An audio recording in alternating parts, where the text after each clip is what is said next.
you had to pick one practice, one goal from this list, where would you start? I'm going to let you go first. Well, certainly from the, again, I'll tie this back to some degree to the insider threat work that we've done here at CERT. Establishing the appropriate level of privileges that individuals need to do their job, it's critical.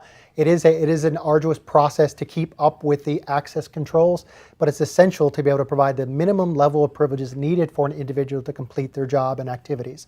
And that does extend to your traditional employees, but also your trusted business partners, contractors, subcontractors, suppliers. Again, tying that back into knowing what assets people should have access to and verifying that only the people that should have access do have access to those assets and the capabilities that are associated with that asset. Okay, so Randy, you would start with access control. Matt? These are all like my children, right? So I worked with the folks that built this. So asking me to pick a favorite, number two. Well, if you've had siblings, you know there typically is a favorite. Yep, and that would be me.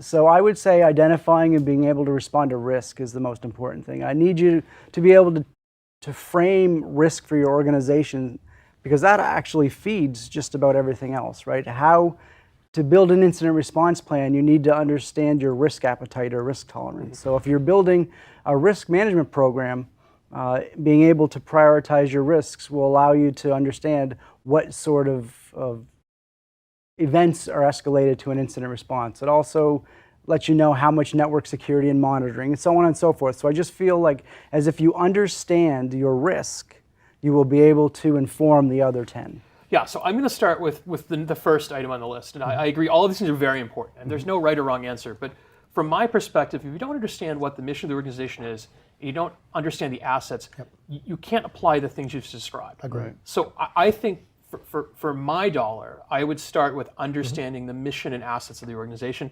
understanding that the interplay of these things is ultimately what we're looking for. Right? There's not one that's going to bring you cyber resilience.